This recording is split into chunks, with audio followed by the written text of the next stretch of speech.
Hello बच्चों, आज की क्लास हमारी क्लास 4 की है। क्लास 4 में हिंदी फर्स्ट, हिंदी व्याकरण एवं रचना से लेसन 1। आज का रिवीजन हमारा सेकंड टाइम का रिवीजन चलेगा। लेसन 1 से भाषा एवं व्याकरण।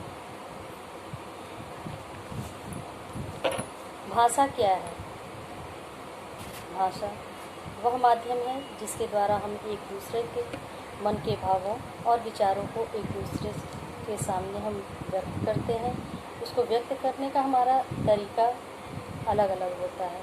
इसको हम बोल कर भी कह सकते हैं, पढ़ कर के भी जान सकते हैं, लिख कर के भी बता सकते हैं और लिखी हुई बात को पढ़कर या किसी की कही हुई बात को सुन कर के भी हम भाषा को समझते हैं। तो ये जो माध्यम होते हैं वो भाषा को एक दूसरे तक पहुंचाने का माध्यम होता है। इन्हीं के द्वारा हम अपनी बात को किसी के सामने, किसी के समक्ष प्रस्तुत करते हैं, किसी को अपनी बात समझाते हैं या किसी और की कही हुई बात को हम सुन करके समझते हैं।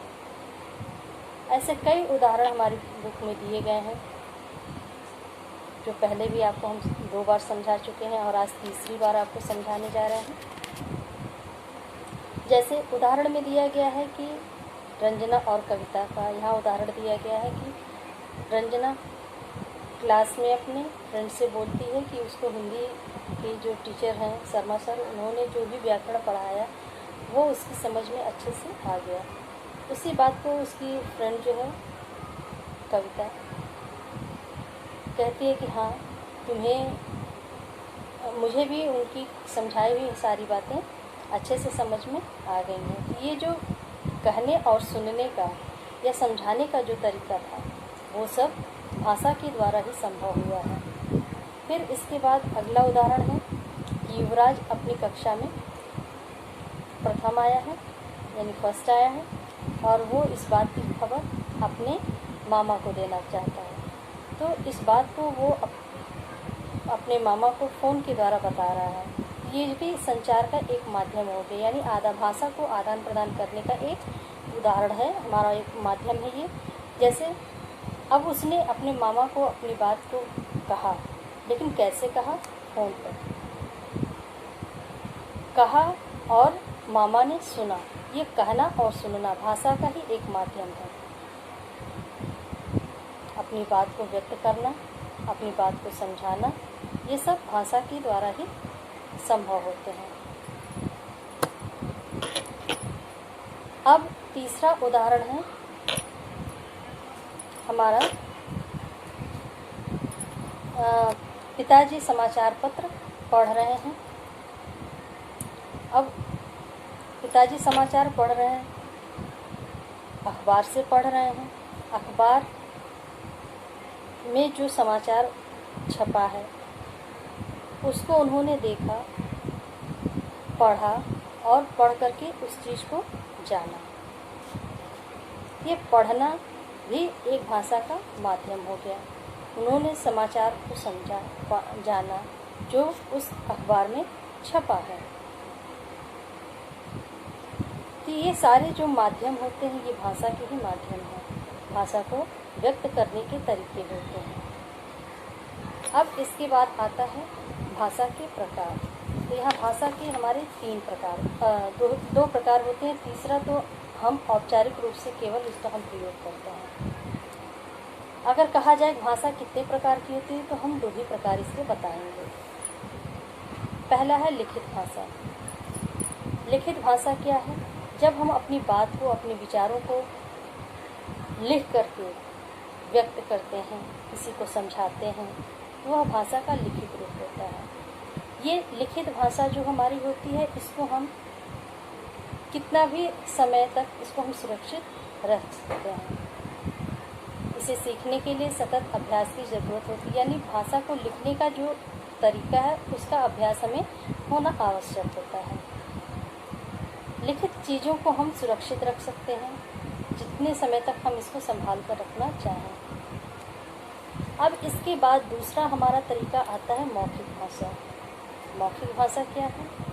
जब हम बोलकर अपने भावों को, विचारों को व्यक्त करते हैं, यानी कहने का मतलब ये है कि जब हम किसी के सामने बोल करके अपने बात को व्यक्त करते हैं तो वह भाषा का मौखिक रूप कहलाता है। कोई भी बच्चा अपने ही परिवार में सबसे पहले मौखिक भाषा को सीखता है। मौखिक भाषा जो होती है वो परिवार में ही बच्चा सीखता है। सबसे पहले बच्चा अपने परिवार से ही उस भाषा का ज्ञान उसको होता है। तो मौखिक भाषा बोलने का एक तरीका है, बोल करके व्यक्त करने का एक तरीका होता है। अब इसके बाद आता है हमारा तीसरा सांकेतिक भाषा। सांकेतिक भाषा क्या है? तो सांकेतिक भाषा जो होती है वह संकेतों, सांकेतिक का अर्थ होता है संकेत, संकेत यानी इशारा। जब हम इशारों के द्वारा अपनी बातों को व्यक्त करते हैं तो वह भाषा का सांकेतिक रूप कहलाता है। अब इसका एक उदाहरण हम दे सकते हैं ट्रैफिक पुलिस का। ट्रैफिक पुलिस का काम क्या है? यातायात को संचालित करना। अब वो अपने संकेतों के आधार पर, संकेतों के द्वारा ही यातायात को संचालित करता है। अगर वो ऐसा नहीं करता तो सड़क पर आए दिन दुर्घटनाएं होती हैं। तो इसलिए यहाँ पे जो ट्रैफिक पुलिस का जो उदाहरण दिया गया है वो यातायात को संचालित करने के लिए होता है। इशारों के द्वारा वो यातायात को संचालित करता है। तो ये इशारे करना या संकेतों के द्वारा अपनी बातों को व्यक्त करना ही भाषा का सांकेतिक रूप कहलाता है। लेकिन ये सांकेतिक भाषा जो होती है वो हम अपने निजी जीवन में इसका प्रयोग करते हैं। व्याकरण इसको अपने भाषा में सम्मिलित नहीं करता है। यानी जैसे अभी हमने बताया कि भाषा के दो प्रकार होते हैं। वैसे तो हम इस्तेमाल तो 3 करते हैं, लेकिन 2 ही का यहाँ पे हमको ज्ञान कराया जाता है कि लिखित भाषा और मौखिक भाषा। सांकेतिक भाषा का प्रयोग केवल हम अपने निजी जीवन में अपनी ज़रूरत के हिसाब से करते हैं। तो व्याकरण इनको सांकेतिक भाषा को स्वीकार नहीं करता है। इसलिए भाषा के 2 ही प्रकार माने जाते हैं। अब इसके बाद हमारा आता है लिपि। लिपि क्या है? जो भी हम लिखते हैं, लिखने के लिए जिन चिन्हों का हम प्रयोग करते हैं वो लिपि कहलाती है। यानी लिखने के लिए जिन चिन्हों को निर्धारित किया गया है और उन चिन्हों का हम प्रयोग करके अगर हम कुछ लिखते हैं तो वह लिपि कहलाती है। वैसे तो संसार में बहुत सारी भाषाएं हैं और उन भाषाओं को लिखने का तरीका भी अलग अलग है। तो ये जो तरीका होता है, यानी जो लिखने का जो चिन्ह निर्धारित किया गया है, जिनके द्वारा हम अपनी भाषा को व्यक्त करते हैं, यही जो चिन्ह हैं वही लिपि कहलाते हैं। यानी भाषा को व्यक्त करने के लिए जो निर्धारित चिन्ह दिए गए हैं उन्हें ही हम लिपि कहते हैं। अब इसके बाद आता है, जैसे उदाहरण के रूप में हम कह सकते हैं कि अभी हम जिस भाषा का प्रयोग कर रहे हैं बोलने के लिए वो हमारी हिंदी भाषा है। अब हिंदी भाषा, हर भाषा की अपनी एक लिपि होती है, हर भाषा को लिखने का तरीका अलग होता है।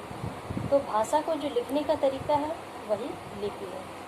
अब हम हिंदी भाषा का प्रयोग कर रहे हैं तो हमारी हिंदी भाषा की लिपि क्या है? देवनागरी। और अंग्रेजी भाषा की लिपि क्या है? रोमन। संस्कृत की लिपि क्या हो जाएगी? देवनागरी। यहाँ संस्कृत और हिंदी दोनों की लिपि देवनागरी है। पंजाबी भाषा की लिपि गुरुमुखी और उर्दू की लिपि फारसी। तो इस तरह हर भाषा की अपनी एक लिपि होती है और उसको लिखने का तरीका अलग अलग होता है। इसके बाद हमारा आता है राष्ट्रभाषा। राष्ट्रभाषा क्या है?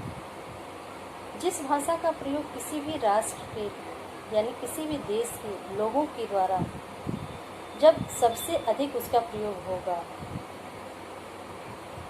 यानी जिस भाषा का प्रयोग किसी भी देश के लोगों के द्वारा यानी किसी भी राष्ट्र के लोगों के द्वारा जब सबसे अधिक उसका प्रयोग किया जाता है तो वह भाषा उस राष्ट्र की राष्ट्रभाषा कही जाती है।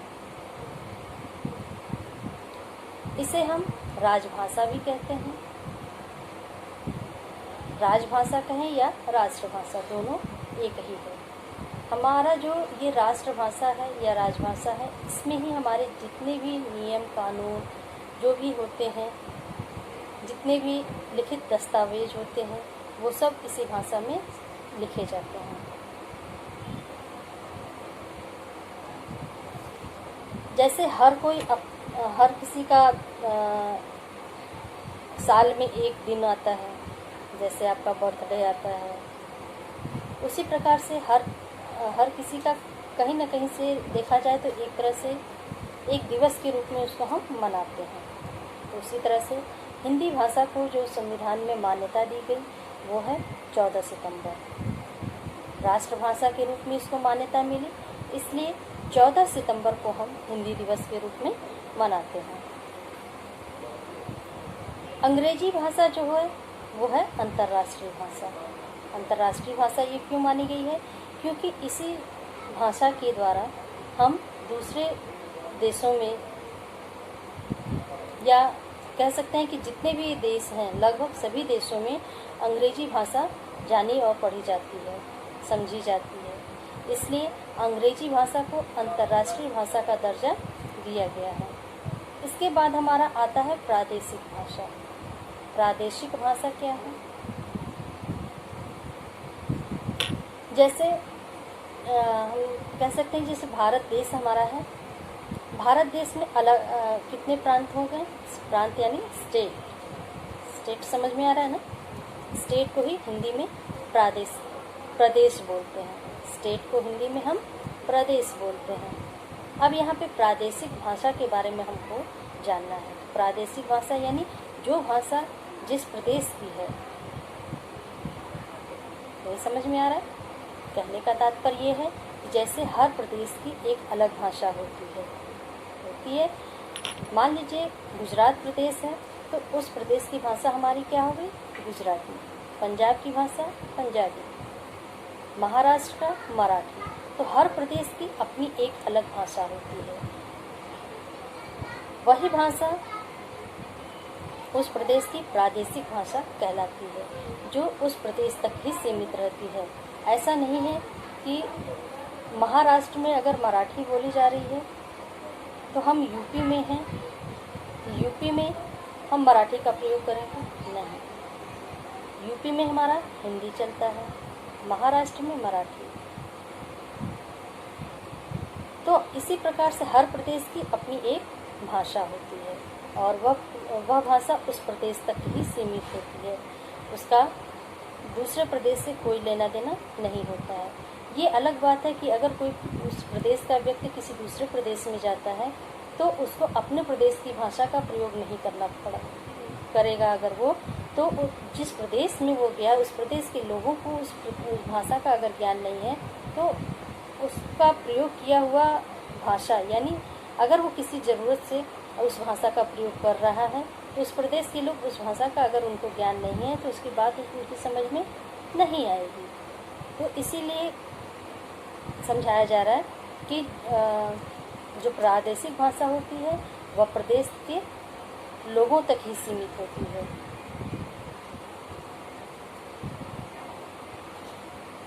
अब यहाँ पे प्रादेशिक भाषा का उदाहरण में दिया है, जैसे ओडिशा है। ओडिशा की भाषा हमारी होगी उड़िया, कश्मीर का कश्मीरी, पंजाब पंजाबी, गुजरात गुजराती, पश्चिम बंगाल बांग्ला, महाराष्ट्र का मराठी, केरल मलयालम और कर्नाटक का कन्नड़। यहाँ पे 8 भाषाओं और 8 प्रदेशों का उदाहरण के रूप में यहाँ पे दिया गया है। ये आपको याद करना होगा। जब याद कर लेंगे आपकी समझ में अच्छे से ये आ जाएगा। अब इसके बाद हमारा आता है लास्ट पैराग्राफ हमारा व्याकरण। व्याकरण क्या है? संसार की भाषाओं को लिखने, पढ़ने, बोलने, समझने के लिए जो नियम बनाए गए हैं उन्हीं जो उस भाषा को आसान बनाते हैं। यानी पढ़ने लिखने के लिए या बोलने समझने के लिए जो नियम बनाए गए हैं, जिस भी भाषा का हम प्रयोग करेंगे उन सभी भाषाओं के लिए ये एक सभी भाषाओं का अपना एक व्याकरण होता है। तो यहाँ पे हमको समझाया जा रहा है कि जो हम भाषा को लिखने के लिए, पढ़ने के लिए, बोलने या समझने के लिए जो नियम बनाए गए हैं, जो उस भाषा को आसान बनाते हैं, यानी नियमों के आधार पर अगर हम चलेंगे तो हमको आसानी होगी। और इन्हीं नियमों को, जो नियम भाषा को लिखने, पढ़ने, बोलने, समझने के लिए बनाए गए हैं, जो उस भाषा को आसान बनाते हैं, इन्हीं नियमों को ही हम व्याकरण कहते हैं। यहाँ तक का हमारा ये लेसन कंप्लीट हो रहा है। अब इसके बाद से हमारा अभ्यास में आ जाएगा प्रश्नोत्तर, सही गलत, और मेल कीजिए है, वाक्य हमारा सही है, जो उसमें सही होगा उस पर हमको सही का टिक करना है, और इसके बाद से वर्ग पहेली। ये सारा एक्सरसाइज हमारा बुक में दिया है। ये हम क्लास टाइम में भी करा चुके हैं, फर्स्ट रिवीजन में भी करा चुके हैं, और आज सेकंड रिवीजन में भी आपको एक बार समझाने की कोशिश कर रहे हैं। इसको आप लोग ध्यान से देखिए। यहाँ से हमारा प्रश्नोत्तर शुरू हो रहा है। पहला प्रश्न हमारा है, भाषा से आप क्या समझते हैं? ये कितने प्रकार की होती है? आंसर में हम लिखे हैं, भाषा वह माध्यम है जिसके द्वारा हम एक दूसरे के मन के भावों और विचारों को बोलकर, लिखकर, सुनकर या पढ़कर समझ लेते हैं। भाषा दो प्रकार की होती है, पहला लिखित भाषा और दूसरा मौखिक भाषा। अब इसके बाद हमारा सेकंड क्वेश्चन आता है, व्याकरण किसे कहते हैं? आंसर हमारा है, संसार की भाषाओं को लिखने, पढ़ने, बोलने व समझने के लिए कुछ नियम बनाए गए हैं जो उस भाषा को आसान बनाते हैं। इन्हीं नियमों को व्याकरण कहा जाता है। यहाँ तक का हमारा पहला और दूसरा क्वेश्चन कंप्लीट होता है। इसके बाद हमारा अगला क्वेश्चन है, सही कथन के आगे सही तथा गलत कथन के आगे गलत का चिन्ह लगाइए। जिसमें से क यानी पहला क्वेश्चन हमारा है, भाषा वह साधन है जिसके द्वारा हम विचारों का आदान प्रदान करते हैं। तो ये प्रश्न हमारा सही है। ख, भाषा के 4 रूप होते हैं। हमने अभी थोड़ी देर पहले जब आपको लेसन पढ़ाया, समझाया, तो उसमें हमने आपको भाषा के कितने रूप बताए थे? 2 रूप। तो ये हमारा क्वेश्चन जो दिया है ये हमारा गलत हो गया। भाषा के 2 रूप होते, यहाँ पे 4 रूप बताया गया है, तो ये गलत हो गया। ग, बोलकर विचारों का आदान प्रदान करना लिखित भाषा कहलाती है। गलत, क्योंकि बोलकर विचारों का जब हम आदान प्रदान करेंगे तो वो मौखिक भाषा कहलाएगी, इसलिए ये प्रश्न हमारा गलत हो गया। भ, भाषा को लिखने की विधि लिपि कहलाती है। सही जवाब है ये, यानी सही है ये आंसर हमारा। अंगा यानी 5वां हमारा है, 4 दिसंबर हिंदी दिवस के रूप में मनाया जाता है। अभी हमने थोड़ी देर पहले आपको क्या समझाया? 14 सितंबर हिंदी दिवस के रूप में मनाया जाता है, लेकिन यहाँ पे 4 दिसंबर हिंदी दिवस के रूप में मनाया जाता है कहा जा रहा है, तो ये हमारा गलत हो गया। अब इसके बाद हमारा आता है, दिए गए प्रदेशों को उनकी भाषा से मिलाइए। एक तरफ हम बुक में ऊपर नीचे दिया गया है, हमने यहाँ पे सामने सामने आंसर लिखा है। आपको भी इसी तरह हमने समझा रखा है कि मेल कीजिए का जो भी क्वेश्चन होगा वो सही आंसर क्वेश्चन के सामने ही लिखिएगा, इसलिए हमने इस तरह से आपको करके दिखाया है। तो आप भी कॉपी में अपने इसी तरह से लिखिएगा, एक तरफ प्रदेश और दूसरी तरफ उसकी भाषा। जैसे उड़ीसा की भाषा क्या है? उड़िया। केरल का मलयालम, पंजाब पंजाबी, कर्नाटक कन्नड़ और कश्मीर का कश्मीरी। ये हमारा मेल करने का क्वेश्चन हो गया। अब इसके बाद हमारा अगला क्वेश्चन आता है इधर, निम्नलिखित वाक्यों में सही शब्द पर सही का चिन्ह लगाइए। यहाँ पे 2 ऑप्शन दिए जाएंगे, 2 लिपियाँ दी गई हैं, उनमें से जो सही लिपि होगी वो आपको सही का चिन्ह उस पर लगाना है। जैसे हमने देवनागरी पे हमने सही का चिन्ह लगाया है, इसी तरह से। अब हमारा क में पहला क्वेश्चन है, हिंदी भाषा देवनागरी अथवा रोमन लिपि में लिखी जाती है। तो देवनागरी और रोमन 2 लिपि दिया है और हिंदी की भाषा पूछ रहा है कि हिंदी भाषा की लिपि क्या है, तो वो है देवनागरी। हमने देवनागरी पर सही का निशान लगाया है। आप चाहे तो ऐसे भी कर सकते हैं और या अंडरलाइन भी कर सकते हैं, दोनों में से कैसे भी आपको सही जवाब समझाना है। ख, संस्कृत भाषा गुरुमुखी अथवा देवनागरी लिपि में लिखी जाती है। तो हमने पढ़ाते समय आपको समझाया था कि हिंदी और संस्कृत दोनों की लिपि देवनागरी होती है, इसलिए सही जवाब हमारा क्या है, देवनागरी। हमने देवनागरी पर सही का टिक किया है। ग, पंजाबी भाषा फारसी या गुरुमुखी लिपि में लिखी जाती है। तो पंजाबी भाषा की लिपि क्या है, गुरुमुखी। हमने गुरुमुखी पे सही का चिन्ह लगाया है। अब इसके बाद हमारा आता है उर्दू। घ में उर्दू भाषा रोमन अथवा फारसी लिपि में लिखी जाती है। तो उर्दू की लिपि क्या है, फारसी, इसलिए फारसी पे सही का चिन्ह लगाया है। अंगा यानी 5वां हमारा है, अंग्रेजी भाषा फारसी अथवा रोमन लिपि में लिखी जाती है। तो अंग्रेजी की लिपि क्या है, रोमन। रोमन पे हमने सही का चिन्ह लगाया है। अब इसके बाद हमारा 5वां क्वेश्चन आता है, संकेतों की मदद से दी गई वर्ग पहेली पूरी कीजिए। अब यहाँ पे आपको 2 तरह से लिखा गया है कि एक ऊपर से नीचे की क्रम में आपको बताना है, दूसरा बाएं से दाएं के। ऊपर से नीचे की क्रम में आप देखेंगे लिखने के चिन्ह हमने इधर आपको दिखाया है कि ये ग्राफ बना करके आपको ऐसे ही बुक में भी कंप्लीट करना है। इसको कॉपी में करने की कोई ज़रूरत नहीं, बुक में आप इसको कंप्लीट कर लीजिएगा। अब यहाँ पे हम आते हैं क्वेश्चन पे। हमारा लिखा ऊपर से नीचे की तरफ में पहले हमको जवाब देना है। जो 3 क्वेश्चन हमारा दिया गया है, पहला, तीसरा और 5वां, ये 3 क्वेश्चन हमको ऊपर से नीचे की क्रम में हमको इसका जवाब देना होगा। तो पहला क्वेश्चन हमारा आता है लिखने के चिन्ह। तो लिखने के चिन्ह को हम क्या कहते हैं, लिपि। यहाँ नंबर 1 पे ली लिखा हुआ था, हमने उसके नीचे पी लिखा है। ऊपर से नीचे में हम आपको समझाए हैं ना। अभी ये 3 क्वेश्चन हमको ऊपर से नीचे की तरफ में लिखने हैं। तो पहला हमारा ली था, उसके नीचे हमने पी लिख दिया, लिपि, यानी लिखने के चिन्ह को हम लिपि कहते हैं। तीसरा, नंबर 3, भाषा का बोलने वाला रूप। तो भाषा का बोलने वाले रूप को हम क्या कहते हैं, मौखिक। अब यहाँ नंबर 3 हमको वर्ग पहेली में ढूंढना है। नंबर 3 किधर है, इधर लास्ट में दिया है, मौ लिखा हुआ है बुक में, उसके नीचे आप खी और क लिख दीजिए। ये हमारा बन जाएगा मौखिक। अब इसके बाद हम आते हैं 5वें क्वेश्चन पे कि भावों के आदान प्रदान करने वाला माध्यम। भावों के आदान प्रदान करने वाला माध्यम क्या है, भाषा। तो नंबर 5 इधर है। नंबर 5 हमको इधर में भी ढूंढना है, किधर है हमारा नंबर 5, ये रहा।